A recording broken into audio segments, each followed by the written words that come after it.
All right, good morning and greetings from South Georgia, USA. Greetings to the entire world.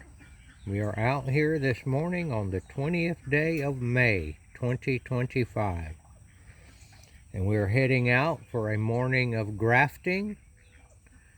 It's a beautiful day here. It's going to be up in the, I believe, in the high 80s today. 91. 91, wow, summer is upon us.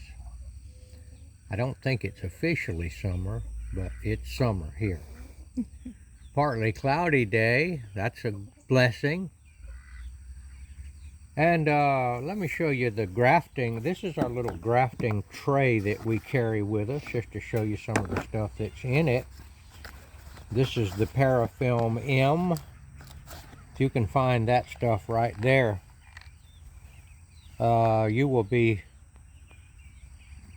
you should buy some of it. This is very good stuff here. I've had this for 3 or 4 years and it's still just as good as new. I have several different types of parafilm, which this Parafilm M is also. This is the original, what we call buddy tape. This is a very thin type. It's the more expensive type. I even saved the little pieces that I have left over down in here. Sometimes they come in handy. Horticultural rubber bands. You can buy these quite cheap. But to tell you the truth, you can get regular rubber bands from the dollar store that work just as good. Electrical tape, very handy, cheap. Now I saw a video the other day where a guy was using white electrical tape. And now that I think about it, if I've been in the electrical department at Lowe's, they do have different colors. And his idea was that late in the season, when it's pretty hot, that the white electrical tape will be a good tape to use on your grafts to keep it from heating up and drawing the sun too much. Various, there's a parafilm there that's narrow. Sometimes that comes in handy. A handy box cutter, razor knife.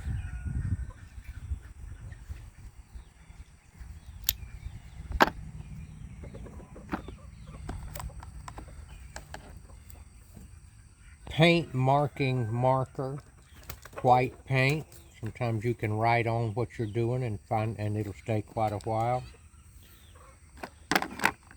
I have this little, it looks like a chili pepper. I don't know what it is. It's a stainless steel made in China. That's a good one for opening up your, when you cut your tea buds to keep from tearing it. But honestly, I use my regular knife for that if you're very careful with it.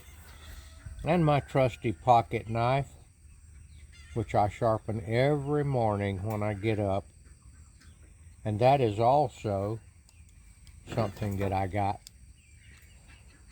I bought a deal on Cutlery Corner. I'm not sure what that says. Let's see. It says German stainless. I don't think it means it was made in Germany, to be honest with you. I think it's probably still made in China. But it's a good little knife. And what I'm going to do this morning is I'm going to try to show you, teach a lesson, a spiritual lesson while I graft, where Jesus talked about that the believers would be grafted into the vine, and that Jesus was the vine, and that apart from the vine, which is Jesus, we can do nothing. The sap that flows from the vine, which when you're doing fruit trees, it's called, the vine is the root stock. The sap from the rootstock of these persimmon trees is what gives life to the grafted in portion. So we are grafted in to Jesus. But at some point, no matter how carefully we graft a scion or a piece of wood into a vine, they don't all work. Some of them die and shrivel. And of course, those end up being pulled off at some later time and thrown on the ground. Or as Jesus said, the ones that don't make it will be cut off and thrown into the fire. But he also says that those that do graft into the vine, that he prunes them. And pruning makes the grafted in stem or limb become stronger. And that's why he used that metaphor, that we that are grafted into Jesus also, he prunes us. And that answers the question, why does he let bad things happen? Why do we struggle as believers? Well, we struggle because struggle makes us stronger. That's our pruning. And so I'm going to try to talk about that a little bit more as I do some grafting here. So right now I'm going to go into the barn, and I'm going to go into my stash of scion wood that I have not used yet. And I'm going to liken that to also going to another people with the gospel. The ones that I have been using are in the house, in the refrigerator, and these out here I have not. And they are a different group of scion wood. And it reminds me of the idea that Jesus goes to all the nations. So I'll talk about that a little bit. I'll show you where my scion wood is. Okay, we are in the barn, interior of the barn. We refer to this place as the CNC barn, where we have our CNC machine. We have a pretty good collection of antlers up here that we have collected over the years from our various deer. And we also have a refrigerator out here. So I actually got this refrigerator given to me. I say God gave it to me. These people came over here and they asked, they had a refrigerator that they had just replaced, and they gave it to me. So I said, yes, I'll take it. And this is where I'm keeping my scion wood. Okay. I have a drawer of scion wood down there. Let's see what I've got. I've got some Fuyu, some Lindy's. I got a good bit of Lindy's giant. Lindy's. Okay, so I'm going to take a Fuyu. Here's a proc right here.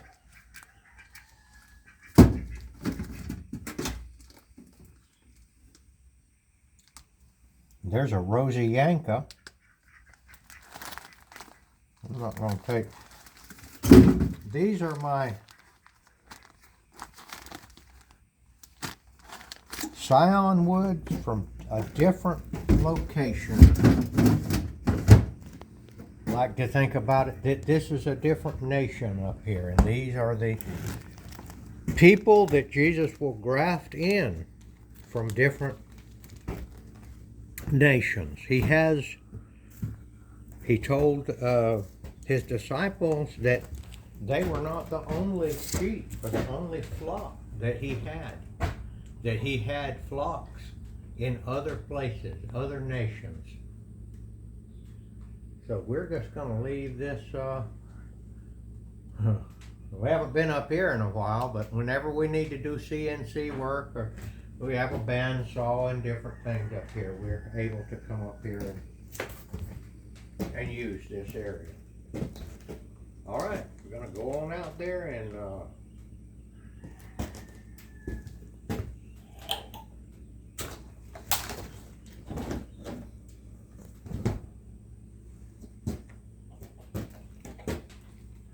start grafting and see if we can't make a lucid spiritual lesson. Okay.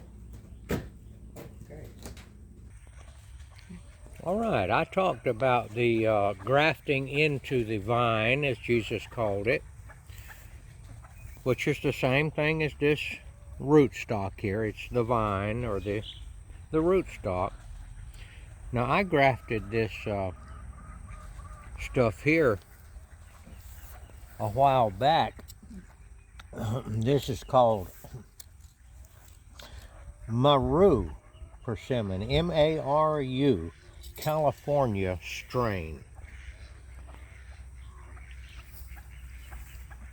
And I wanted to show you that not all of the grafts abide in the vine. And Jesus said, if you abide in me,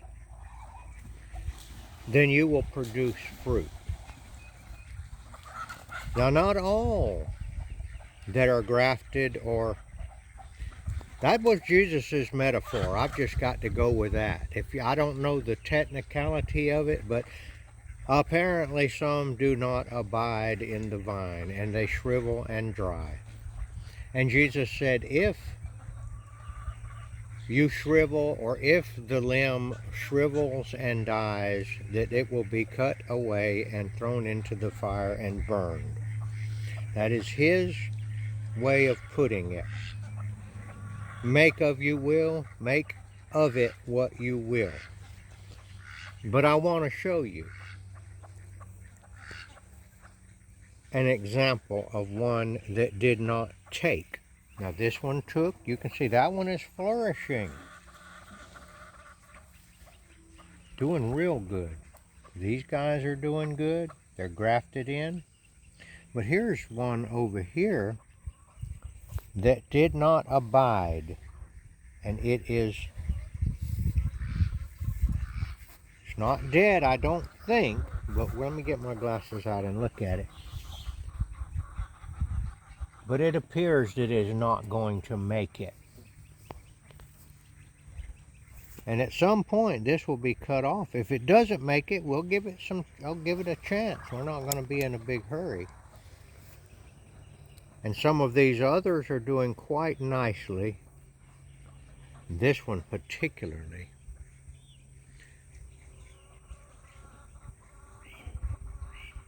Tremendous rate of success here on this. Very strong rootstock. If you abide in me, he said, you will produce fruit. Now, how do you abide in the vine? How do you abide? Well, about the only thing we can do to abide in the vine is to talk to God and ask God in our prayers, help us abide. When we say the Lord's Prayer, give us this day our daily bread, we're talking about our daily word, our daily needs in order to help us abide in the vine. So there's not a lot we can do. This scion wood, this little piece here, had very little to do with getting grafted successfully into there. It is the sap from this wood here that goes into this and causes it to unite in the cambium layer. So I'm saying that there's very little we can do physically to help Jesus, to help ourselves abide in the vine. It is understood that it is not by our works, it is by the grace of God. It's honestly beyond our control. The only thing we can do is ask and you shall receive. Ask Jesus. Jesus, would you help me abide in you? I want to abide in you. I want to produce fruit. Would you, and this is going to hurt, would you prune me? I would rather be pruned than to shrivel up and die and be cut off and cast into the fire. Now that's what they do with dead limbs. They throw them in a pile and they burn them up. And that's the agricultural metaphor that Jesus used.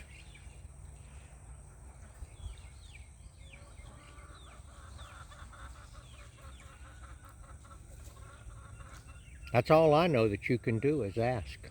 Ask and you shall receive.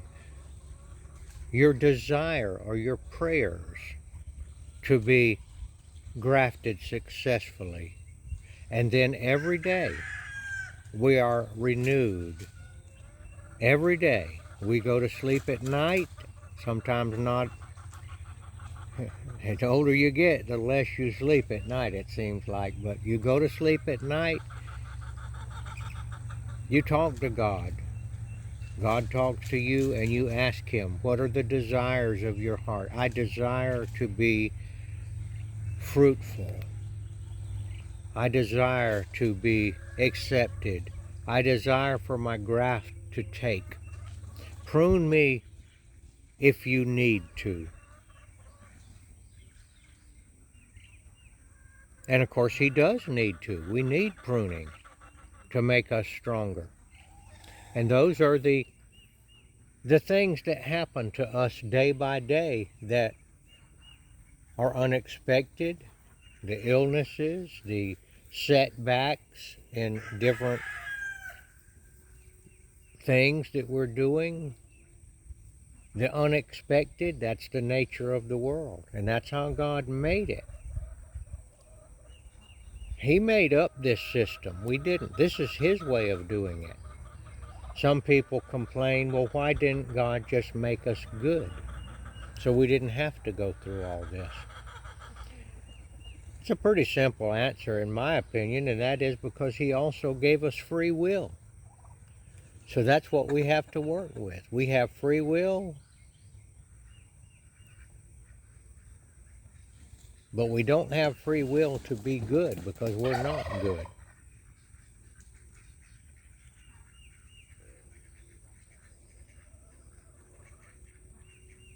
Well, that's my attempt at showing you how the Christian life comes about. Now, how we wind up being grafted into Jesus, well, that's another thing altogether. And I'll talk about that, how it is that we wind up being grafted in. But I will give you a little hint, and hopefully I won't forget about it, because I'm going to go up to the other persimmon trees and do a little grafting. But Jesus told his disciples, I chose you. You did not choose me. All right, we are over here doing some pruning now.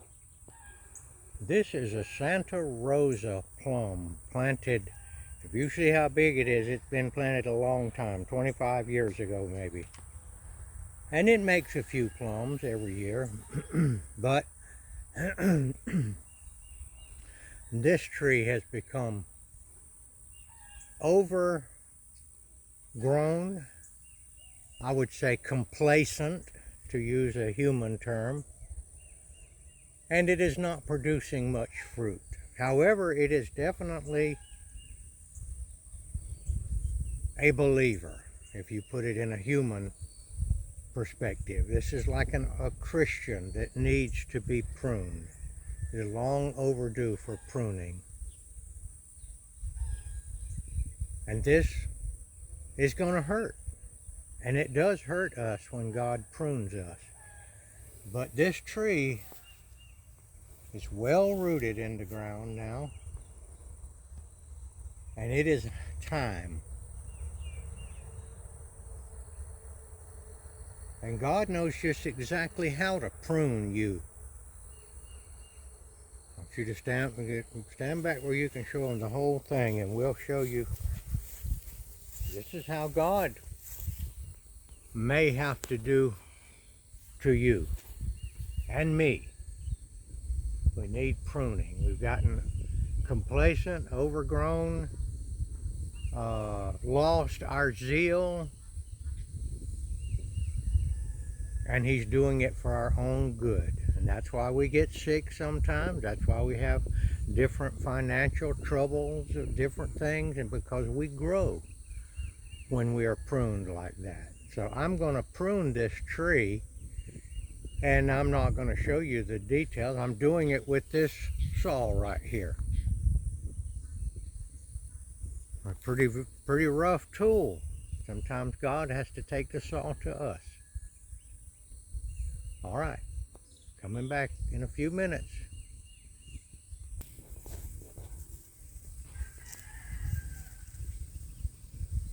That last branch, I'm guessing it's 25 feet up in the air.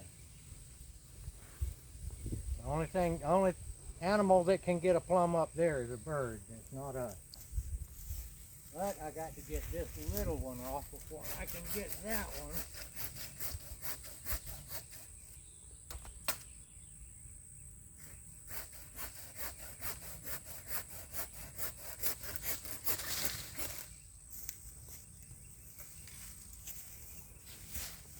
There's the pile over there of quite a few limbs over there. Now we got that one more out there. And then we'll start pruning out. There's a cow ant right there near me.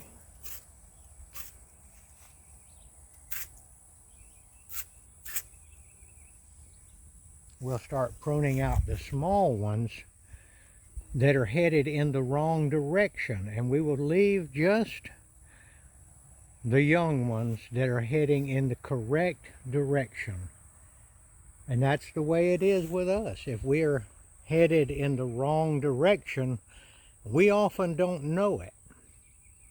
And if God has a plan for us, He knows the plan, and He may allow something to happen that will keep us from going in that direction, or He may do it Himself. I don't know exactly how that works, but we've got that one more big one, and then we'll work on the small ones.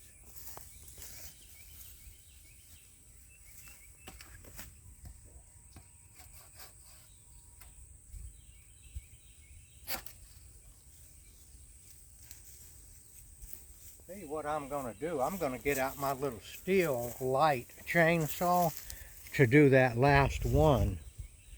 So just let me pause. All right, we have pulled the Stihl MS-162 out of the wagon, and I'm going to finish that last branch up. I did all that with the Craftsman handsaw, but I'm kind of getting tired right now, so I'm going to get this job done with the Stihl 162 Light. And by the way, I do recommend these small light steel saws. They are very, very handy and a reasonable price also. I think that the numbers now are not quite 162 like that, but it'll be something similar to this. This one here is a couple of years old, I think.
That was a lot easier than using that handsaw, I'll tell you, but the handsaw will get the job done if you just have a few. Sometimes it's not. All right, now we're going to start looking at the little branches. All right, now we're going to start looking at the smaller branches, and we're going to try to make a determination of which ones we want to save and which ones we don't want to save. And this is how God will do when He prunes us. You see that one right there? That one is not reaching out away from the tree, it's crossing. That's going to go. Same thing with that one right there. We want the branches to come out in this direction. All right, look at all this stuff up here. To tell you the truth, I feel like that whole thing has got to go. That one certainly got to go. Do we want to leave? Look at this one over here. Let's look at this one. This one here is going back across the tree. We want it to be out this way. We'll do away with that one. Same thing with that one. That one's going straight up. Now see, there's little branches in here. See that? This guy here now is probably going to reach out towards the sun. This here is crossing. These are the little branches that we... This one over here. Look over here, Debbie. These here are going back to the middle of the tree. All of these are. These guys need to be pruned so that this tree will bear fruit and bear fruit more abundantly.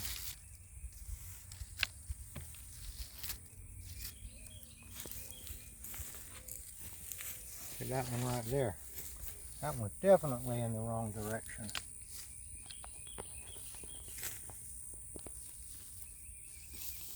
These guys right here, we don't want them. And every time we do prune a branch, we are leaving more energy. We don't want one down here, I don't think. More energy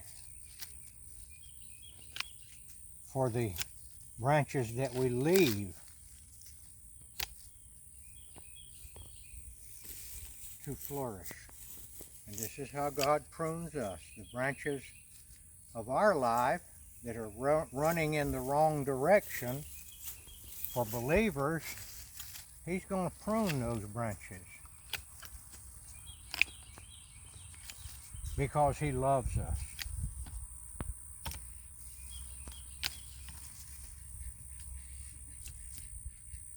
I may leave that one. That one's kind of going in the right direction. This one here is definitely not. And even if I pruned all of these branches off, new ones would sprout out again. Now what am I going to do with all that tangle up there?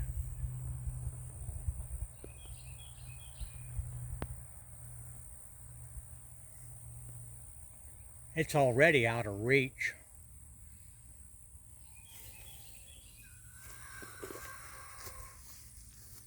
I'm going to get this guy right here. I like this one. See this one sticking out in a good direction? Maybe this one.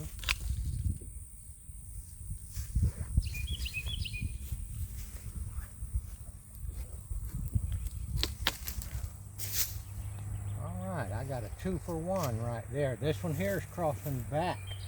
That's not good. We want this tree to spread.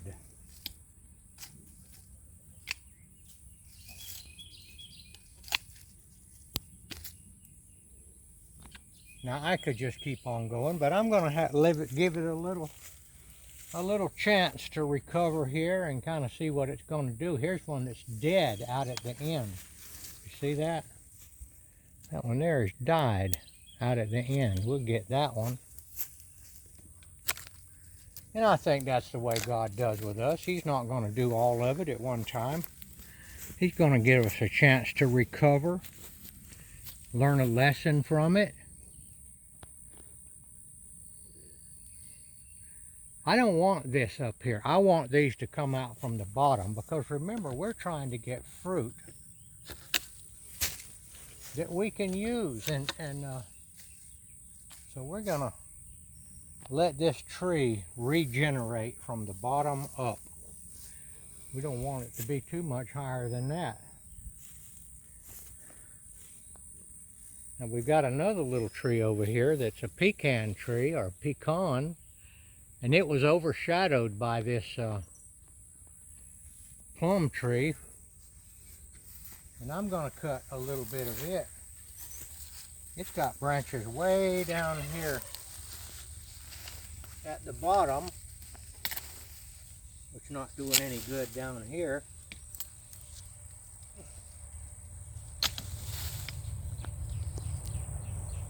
I think that'll help this tree in the long run. Now the pecan tree, they fall. The nuts fall. So you don't have to worry about keeping it too short, because they're going to fall on the ground and you can pick them up. Here's one that broke over here. It looks like it probably broke from what I did a while ago. Dropped the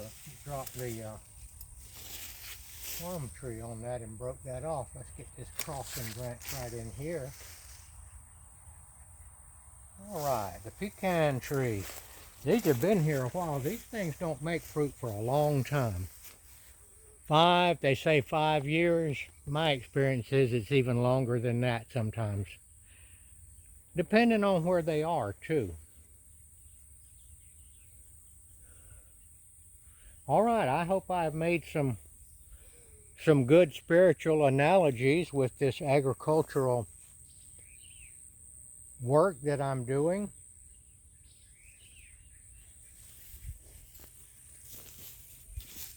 This tree is, I want to show you this tree right here. If you'll look, the root ball is pushed up and the tree is leaning over. I did not know that until I just looked at it there. This tree here was almost blown down by the hurricane, but it had a strong enough root system that it resisted. But there it is right there.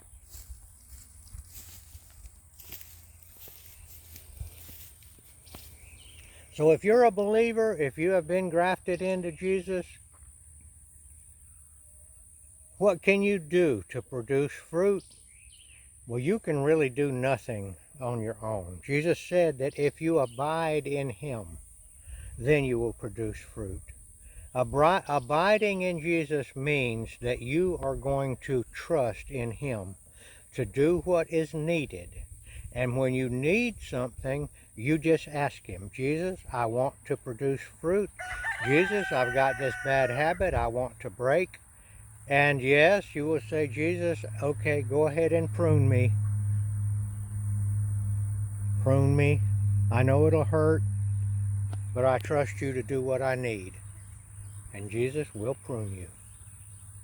All right, that's the message for today. I hope that it has helped out there for some of you believers out there. And for you that do not yet believe in Jesus, you can do something about that too. You can ask Jesus to give you some knowledge of who he is. You just say, Jesus, I can't see you as God like people are telling me. I'm not quite there yet, but I know you're somebody big. Will you show yourself to me? Will you give me a sign? Jesus is all about signs. He gives a lot of people a sign. I wouldn't tempt him too much like that, but will you show yourself to me? He may do it in a dream. He may do it in a sign. He may do it just make you understand, but that is what you do if you want to be grafted into Jesus, who is the way, the truth, and the life. The eternal life. You will be grafted in, and at the time of your earthly demise, you will shortly be ushered into the kingdom of heaven to spend eternity in another dimension which will beat this dimension tremendously. It will be much better.